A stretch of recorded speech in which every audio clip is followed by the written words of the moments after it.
niru-niru dalam bentuk, warna, perilaku, seolah-olah dia beracun. Untuk apa? Untuk proteksi diri. Kita banyak melakukan mimikri, isomorphic mimikri di dalam pendidikan. Sekolah merupakan isomorphic mimikri dari learning. Kita merasa bahwa kalau anak-anak kita giring ke dalam bangku-bangku kelas, kita ajarkan apa yang menurut kita perlu diajarkan, tapi ternyata tidak learning, maka itu sungguhnya schooling is isomorphic mimicry of learning.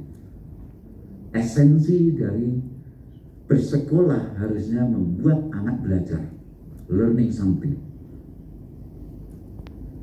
Di kehidupan kita juga banyak mimikri. Nah, ini kita mengimplementasikan kurikulum merdeka. Tujuannya apa? Esensi dari penerapan kurikulum yang memerdekakan pikiran apa? Membuat pembelajaran itu betul-betul membuat anak kreatif, bernalar kritis, merdeka di dalam berpikir. Tetapi kalau kita lupa, yang menjadi target adalah jumlah sekolah yang menerapkan kurikulum merdeka, maka terjadi mimikri. Oh ya, yang penting sudah menerapkan kurikulum merdeka. Apakah anaknya menjadi merdeka pemikirannya? Apakah terjadi transformasi pembelajaran yang memerdekakan pikiran anak? Nah, itu gak dilihat. Maka implementasi kurikulum merdeka bisa menjadi isomorphic mimikry dari memerdekakan pikiran. Dan ini banyak terjadi. Kenapa sekolah melakukan isomorphic mimikry? Coba kita amati. Kenapa kita tidak pernah memperhatikan esensi? Mulai dari pusat dulu. Akreditasi. Apa yang dilihat? Ketaatan terhadap 8 standar. 8 standar is mimicry. Merasa kalau bangkunya cukup, kelasnya 32, gurunya S1, rasio guru murid, buku murid sekian, everything is done, well done. Lihat borang akreditasi, pernah nggak dilihat hasil belajarnya? Yang paling penting justru nggak pernah dilihat. Apakah rasio ini cukup? Apakah punya perpustakaan? Apakah bukunya ada? Itu cukup, checklist. Kita, terus terang, Prof, kita di birokrasi juga ikut mendorong terjadi mimikri karena kesalahan apa yang kita lihat. Bapak Ibu guru diminta untuk memerdekakan pikiran anak-anak karena Ki Hajar Dewantara menyatakan bahwa pendidikan itu ideal memerdekakan pikiran anak. Tetapi justru kita membuat belenggu-belenggu. Kita membuat juknis yang sangat mengikat, sangat detail, sehingga guru sekedar menjalankan juknisnya dari direktorat. Gimana bisa merdeka? Juknis itu belenggu. 8 standar bisa jadi belenggu. Dan karena itu, kita perlu mentransformasi belenggu-belenggu tadi, membebaskan area kreatif pembelajaran menjadi area yang merdekakan. Bukan penuh dengan belenggu-belenggu yang sekedar dipatuhi dan merasa the job well done. Ya, ini by the way, isomorphic mimicry itu tantangan yang paling berat. Yang setiap saat kita harus melakukan refleksi. Jangan-jangan kita ini melakukan mimicry. Pura-pura, membo-membo mendidik anak, membuat kebijakan pendidikan yang mendidik, yang merdekakan, tapi sebenarnya kita hanya pura-pura menjalankan itu. Oleh karena itu penting untuk melihat the end goal-nya itu apa sih sebenarnya. Dulu kan ini Bu ya, di standar itu silabus itu harus 9 aturan. RPP itu 23 aturan, saya sampai hafal itu. Dan kalau betul-betul 9 aturan, maka nilainya sempurna, 100 diakreditasi. 23 aturan RPP, nilainya 100. Nggak pernah ditanyakan kalau dipenuhi semua apakah anak otomatis pintar. Dijalankan pembelajaran benar atau enggak pernah dilihat itu. Sekolah-sekolah yang nakal kadang-kadang melanggar. Ini apaan sih 9 aturan? Saya punya silabus sendiri kok. RPP sendiri yang lebih bagus. Tapi takut diawasi oleh pengawas. Karena kalau 9 aturan kadang-kadang harus ditulis tangan sendiri, harus landscape dan sebagainya, dianggap salah. Padahal guru yakin bahwa ini yang dibuat sendiri, itu yang benar. Ini yakin mencerdaskan kehidupan anak itu, membuat berpikir merdeka. Maka dibuatlah 2 catatan. Yang satu, memenuhi kewajiban saja, supaya pengawasnya senang, supaya direktoratnya senang, bahwa klub jukdisnya dipenuhi. Satu, yang digunakan betul-betul digunakan, karena keyakinan bahwa inilah yang benar untuk mendidik anak. Nah, sekolah yang seperti ini adalah sekolah yang sudah merdeka sebenarnya. Harusnya adalah sekolah penggerak, bukan karena nakalnya, karena berpikir kritisnya. KIKD, ada yang takut meskipun merasa bahwa ini sebenarnya nggak cocok, tapi tetap pada diikuti. Ada sekolah yang mereka nggak cocok dibuat remapping, dipetakan ulang. Ada bolak-balik tadinya dikumpulkan dengan kreativitas. Nah, melalui kurikulum Merdeka Belajar ini, maka cara-cara bagaimana Anda merancang pendidikan, justru inilah yang dibebaskan. Kurikulum nanti tidak akan mengikat dari pangkal sampai ujung, tapi cukup kerangkanya, selainnya dibebaskan pada sekolah. Tentu nggak mudah bagi yang biasa mengikuti petunjuk. Bagi yang berpikir inilah saat yang ditunggu. Bagi yang biasa melanggar tadi, nah ini yang saat ditunggu-tunggu. Yang tadinya ilegal menjadi legal. Yang biasa mengikuti petunjuk bingung. Biasanya sekedar semuanya ditunjukin, kok sekarang tiba-tiba suruh mikir. Ini yang perlu ditolong. Di Dasmen GTK yang Anda akan menolong, di antaranya pertolongan bukan memberi petunjuk. Yang membuat petunjuk dia juga nggak bisa membuat silabus. Diberikan contoh-contoh yang banyak untuk menginspirasi. Contohnya dari mana? Juga dari kawan-kawan.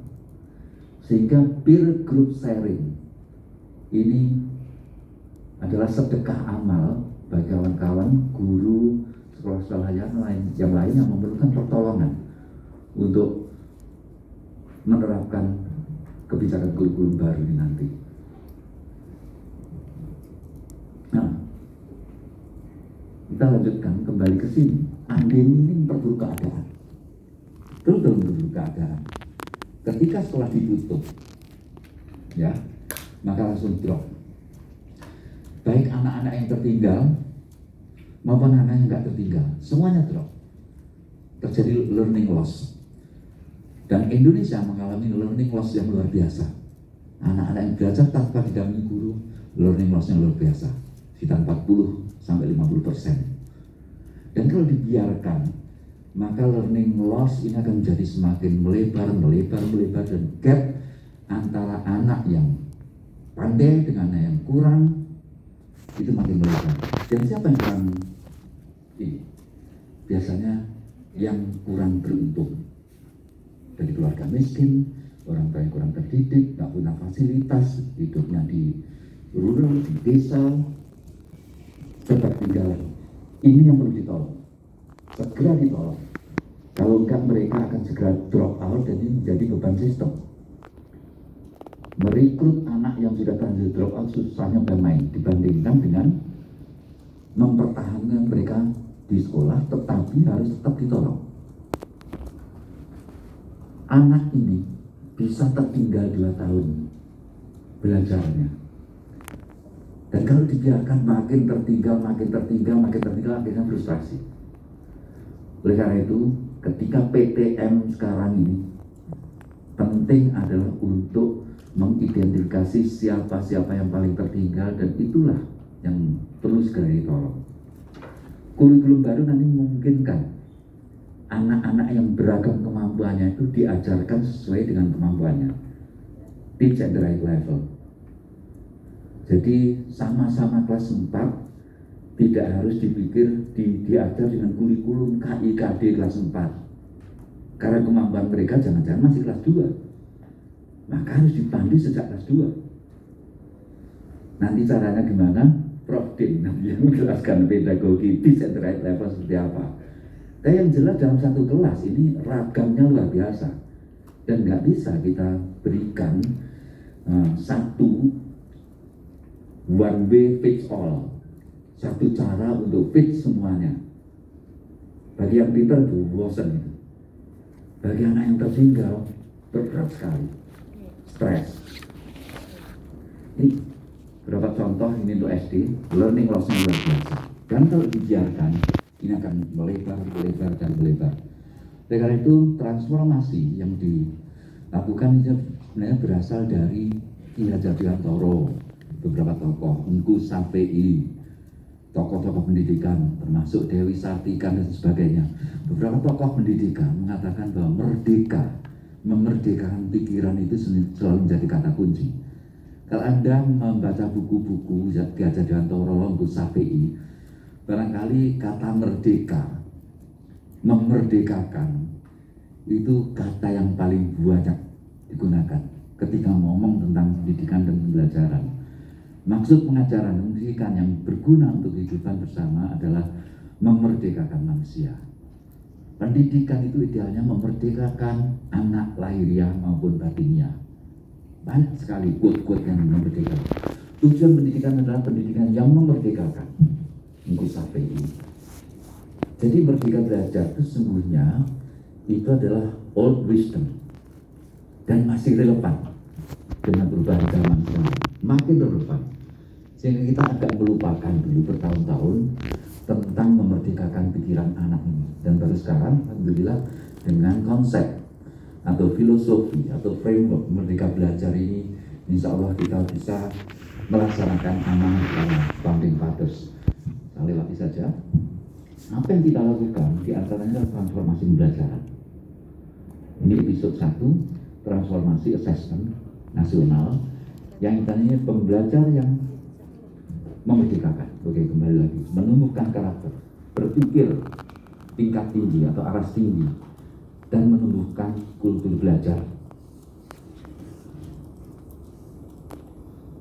Coba saya ingin mengingatkan saja salah satu ya, dan satu-satunya pekerjaan kita pendidik, Bapak Ibu guru, itu menjalankan learning cycle ini ya Prof. Tolong dikoreksi kalau saya salah Prof. Ini Prof, learning cycle ini. Learning proses itu sebenarnya sebuah siklus, ya, sebuah siklus. Nanti melalui kurikulum, Bapak Ibu guru diminta untuk merancang kurikulum operasionalnya, diminta untuk mendeliver kurikulum. Kemudian setiap saat dilakukan assessment, sejauh mana kurikulum yang dideliver tadi diserap, sejauh mana ketika yang dirancang tadi bisa diimplementasikan. Ini merupakan siklus. Di dalam setiap siklus, dalam kehidupan nyata pun perlu muhasabah, merefleksi diri. Nah, kita juga diminta untuk merefleksi diri. Sudah merancang, tapi kurikulum yang sekarang K13 sebelumnya 2016 K13 2016 agak kita bebaskan, tapi sebelumnya sangat preskriptif. Bapak Ibu guru tidak perlu merancang, semuanya sudah ada di situ, tinggal mendeliver. Nanti harus merancang sendiri atau mendapatkan contoh-contoh silabus, RPP dan sebagainya, diajarkan. Lalu diminta apa ini? Biasanya ketika mendeliver kurikulum diminta untuk melakukan tindakan kelas, classroom research, action research atau PTK, penelitian tindakan kelas. Tujuannya apa? Sebagai alat refleksi perbaikan rancangan dan perbaikan pembelajaran jika dirasa kurang pas. Tapi apa yang terjadi? PTK itu harus sesuai dengan Permen 4. Untuk apa? Untuk mendapatkan angka kredit. Di antara kawan-kawan di sini, adakah PTK itu betul-betul dijadikan alat refleksi? Coba jujur aja. Alat refleksi uang tuh wobel itu, itu kayak skripsi kan, pendahuluan, tinjauan pustaka dan seterusnya. Persis refleksi, persis skripsi. Dan banyak juga yang nggak buat sendiri. Ada pabriknya, ada penjahit PTK yang kemudian kalau udah jadi tinggal ganti sampel diserahkan ke direktorat. Nah ini niatnya bagus ya tadi ya, tapi instead of menjadi alat refleksi, itu hanya sekedar alat pemenuhan syarat administratif. Sibuknya luar biasa untuk PTK ini, tapi nothing to do dengan learning. Apalagi dosen juga gitu ya, sedot segala macam, banyak sekali syarat-syarat administratif yang harus dilakukan. Ini kemudian dilakukan assessment. Apa biasanya kita lakukan assessment? Assessment itu harusnya nggak harus ujian ya, nggak harus assessment setiap saat ujian. Bahkan ngobrol dengan anak itu assessment. Tapi biasanya kita lakukan adalah judgment, menjudge, memilah-milah siapa yang pintar, siapa yang kurang pintar, memvonis anak, kebanyakan itu. Ya. Bukan assessment untuk merefleksi pembelajaran.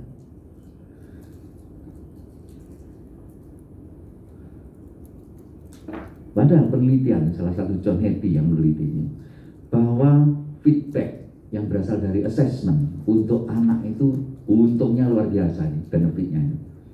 Ongkosnya sedikit.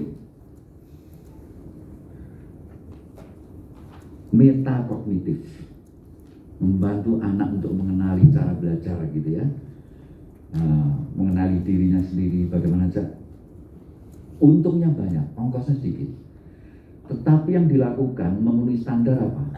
Lebih pada membangun ruang kelas supaya jumlah murid per rombel kecil, dengan asumsi kalau kecil otomatis belajarnya lebih baik. Belum tentu. Sebenarnya ada quote bahwa tidak ada jaminan kelas kecil itu membuat anak belajar lebih baik, kecualinya kalau guru-guru memang mampu memanfaatkan the small size itu untuk lebih individual learning. Jadi standar kecil itu nggak salah. Yang salah adalah kalau itu dibiarkan berdiri sendiri, tidak dikaitkan dengan pedagogi misalnya. Rumusan standar kita seperti itu. Seolah-olah kalau masing-masing standar itu dipenuhi, otomatis bagus. Jadi otomatis kalau kita punya bawang, kita punya cabai, kita punya minyak, kita ini, oke kita taruh bersama otomatis jadi masakan gitu. Ada gitu ya. Padahal ini harus ada logical connection yang membuat itu berbuah. Oke, mungkin kepanjangan. Ini cara-cara kadang-kadang nggak kita sadari ya. Kita membuat soal katanya bisa menjadi belenggu pemikiran anak. Saya lihat biasanya soalnya kan seperti ini ya, soal matematika itu. Karena dulu UN tipologinya seperti ini soalnya. Dan ini menjadi orientasi belajar di sekolah-sekolah. Ini keren kelihatannya nih, keren. Kelihatan sulit itu. Yang membuat soal juga bangga, membuat matematika menjadi momok, angka-angka, tapi kering. Lalu gunanya untuk apa sih kalau sudah tahu tentang desimal, persen, bilangan bulat? Tapi kalau kita ubah sedikit dengan konteks, ini untungnya banyak. Dan yang bahaya apa ini? Macam ini Jawabannya tunggal. Saya nyebutnya tirani jawaban tunggal. Kalau anak dibiarkan setiap hari disuguhi dengan jawaban tunggal, kebenaran tunggal, jangan berharap bahwa mereka akan berpikir kritis. Karena semuanya tunggal. Buku itu pasti benar. Belum tentu. Tidak ada berpikir alternatif yang jadi syarat untuk berpikir kritis. Di dunia tidak tunggal, serba majemuk, serba abu-abu. Oleh karena itu, jangan kita ngomong toleran, beda pendapat, beda kelakuan, suruh toleran. Ketika kita membiarkan anak-anak atau bahkan mengajarkan anak-anak untuk berpikir selalu tunggal. Kalau nggak kunci jawaban nggak benar. Kalau nggak kata Pak Guru nggak benar. Kalau bukan kata buku nggak benar. Kalau biasa berpikir tunggal, kena belenggu berpikir tunggal, jangan berharap kita lepas dari hoax. Karena kan itu dipercaya begitu saja, tidak ada berpikir kritis.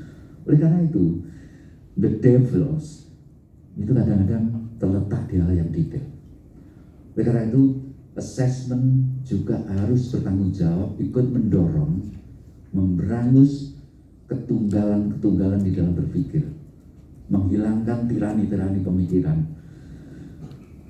Kurikulum baru, saya sampaikan tadi, ini nanti akan berikan kerangka, di bawahnya kawan-kawan guru yang harus menyusun, tetapi bagi yang perlu pertolongan harus ditolong dengan contoh-contoh, bukan ditolong dengan petunjuk-petunjuk yang mengikat dan detail.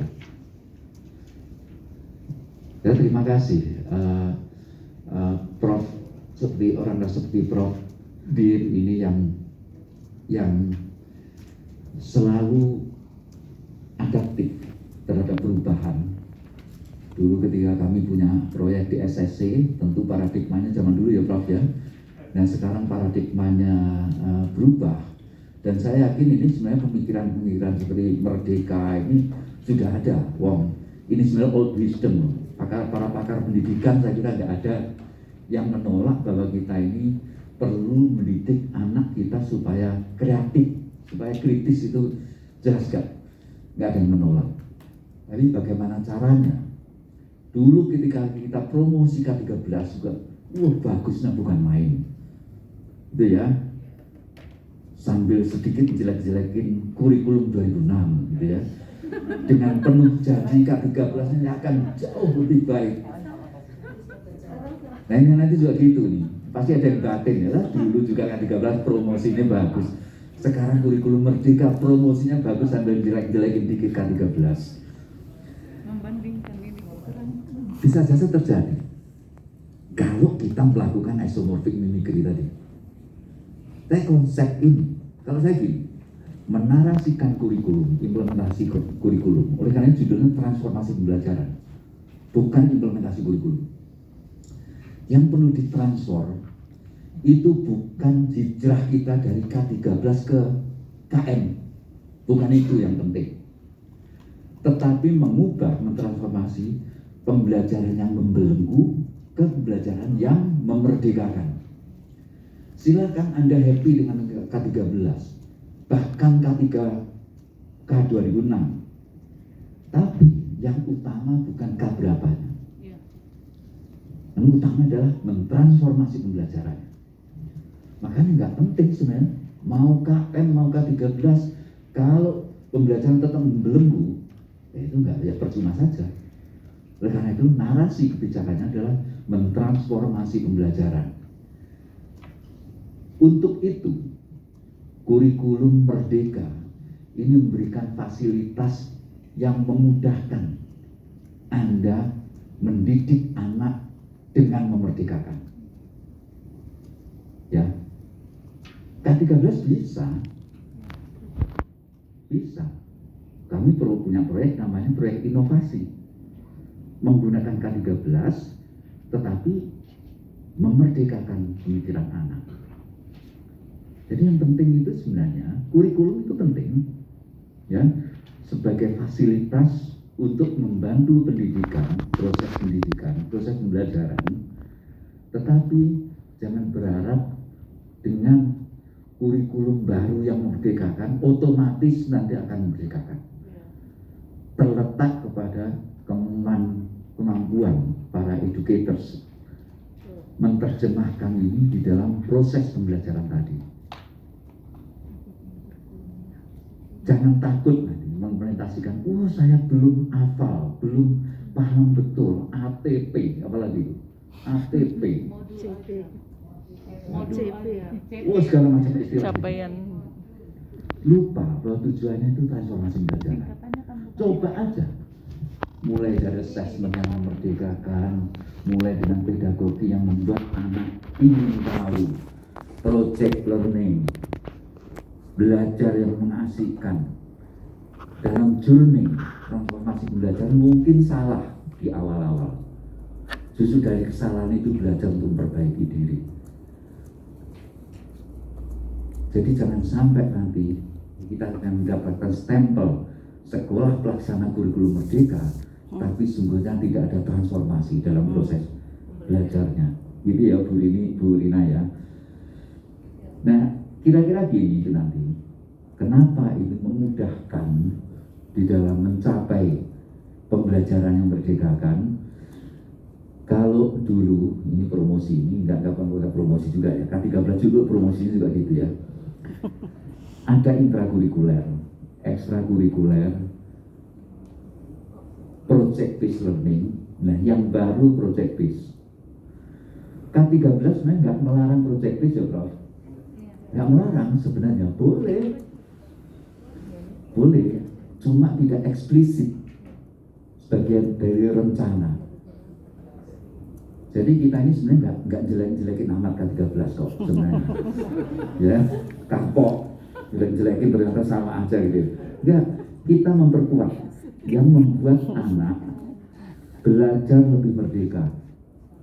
Di antaranya adalah project based learning. Dan ini project based learning memungkinkan anak dan guru untuk berkolaborasi lintas mata pelajaran. Dan itu diperlukan. Loh, anak ketika terjun di dunia nyata itu kan lintas pelajaran. Tidak ada anak itu menghadapi persoalan matematika saja, kimia saja, fisika saja. Persoalan kehidupan itu lintas mata pelajaran. Yang membuat kotak-kotak itu kan kita aja sebenarnya. Ada pelajaran itu, dan seterusnya. Kehidupan nyata enggak. Oleh karena itu, project base ini sebenarnya juga belajar kehidupan, berkolaborasi, toleran, berempati, saling menolong, gotong royong. Disinilah belajar kehidupan menggunakan konsep-konsep yang dipelajari di intrakurikuler, ekstrakurikuler. Dan sekaligus adalah pendidikan karakter yang paling ampuh. Meskipun pendidikan karakter bisa dilakukan di mana saja, di intrakurikuler, ekstrakurikuler, pendidikan karakter. Dan jangan lupa, yang penting juga adalah budaya sekolah, learning culture. Itu harus diciptakan. Tanpa budaya sekolah, maka tidak akan membuat sekolah itu terbentuk suasana belajar. Ekosistemnya ya, kan di kelas melalui mata pelajaran itu juga bisa membentuk nilai selain kompetensi, menumbuhkan nilai pada anak di lingkungan sekolah, learning culture, pendidikan karakter, dan juga di rumah. Kalau biasa tripusat ya, di sekolah, di rumah, dan di masyarakat. Nah, ini saya nambahin saja penumbuhan karakter yang diajar lagi. Trimo, ngerti ngerasa ngelakoni. Kalau Thomas Likona, ini lama aja bukunya, tapi masih relevan ya. Moral knowing, moral feeling, moral action. Ini juga merupakan siklus penumbuhan karakter. Kalau di Sunda lebih banyak Jabar Masagi Itulah merdeka belajar untuk pengembangan karakter. Niti hati, niti surti, niti bukti, niti bakti. Niti bakti ditambah ini 3 nitinya itu sama kayaknya, baktinya itu ditambahin untuk kehidupan bersama masyarakat. Sehingga local wisdom itu perlu ditumbuhkan. Kawan-kawan bebas nanti dengan merdeka ini menumbuhkan kurikulum ala local wisdom dengan mengangkat local wisdom seperti Jawa Barat. Itu adalah juga implementasi kurikulum merdeka. Assessment seperti Anda ketahui juga sudah terjadi transformasi yang luar biasa. UN yang dulu menjadi orientasi pembelajaran yang utama, sehingga sering disebut mereduksi kurikulum menjadi UN. Menurut saya UN sendiri nggak salah sebagai ukuran. UN sebagai termometer untuk mengukur tingkat kognitif anak secara nasional nggak salah. Yang salah adalah penyalahgunaan UN menjadi orientasi belajar satu-satunya. Sehingga tadi tipologi soal tadi yang membelenggu. Oleh karena itu diubah assessment nasional hanya fokus pada 2 hal, literasi membaca dan literasi matematika. Kalau ngomong literasi itu sekarang belum selesai. Literasi itu bukan sekedar buta huruf. Literasi membaca, literasi matematika, literasi digital, literasi finansial, dan seterusnya. Kita mengedepankan 2 domain literasi membaca dan literasi matematika ini sebagai kemampuan dasar bagi anak untuk belajar apa saja. Jadi literasi numeracy bukan mata pelajaran, tapi ini fondasi untuk belajar mata pelajaran yang lain. Fokus dari assessment nasional sehingga ini tidak seperti UN sifatnya menguji mata pelajaran sehingga cocok untuk kurikulum merdeka. Jadi jangan takut, oh teacher grade level kelas 6 yang diajarkan sekolah tertentu baru level 5. Gimana nanti kalau di UN? Nggak ada UN. Penentu kelulusannya nanti adalah sekolah sendiri. Jadi tidak ada stumbling block-nya yang menakutkan nanti gimana kalau anaknya nggak lulus UN. Tapi tujuan dari assessment nasional justru untuk membantu sekolah. Yang tidak ada deltanya. Kalau tahun pertama sekian, naiknya seberapa? Ini yang menentukan progres inilah yang dilihat dalam 2 domain tadi, literacy dan numerasinya. Saya kira itu kawan-kawan semua yang perlu dilakukan di dalam zaman yang serba berubah ini adalah kita harus terus belajar. Belajar menghadapi situasi yang baru dan mendidik anak-anak kita untuk senantiasa belajar. Menjadi pembelajar sepanjang hayat. Seperti kata Einstein, kalau once you stop learning, you actually stop learning. Mati sebenarnya, esensi dari kehidupan adalah belajar. Alvin Toffler mengingatkan juga, the illiterate of the 21st century will not be those who cannot read and write, but those who cannot learn, unlearn, and relearn. Kita menghadapi situasi yang berubah ini kita harus senantiasa relearn. Kalau dulunya nyaman menjalankan tugas itu dengan penuh petunjuk, tinggalkan. Kita harus unlearn itu, tinggalkan itu. Lalu kita belajar bagaimana berpikir, membuat sesuatu yang baru, mencari inspirasi, dan itu untuk memerdekakan pikiran kita sendiri. Dan pada gilirannya kita bisa mendidik anak dengan cara yang lebih memerdekakan. Bismillahirrahmanirrahim. Penyelarasan tim pembelajaran dan penilaian tahun 2022 di Direktorat SMA saya nyatakan resmi dibuka.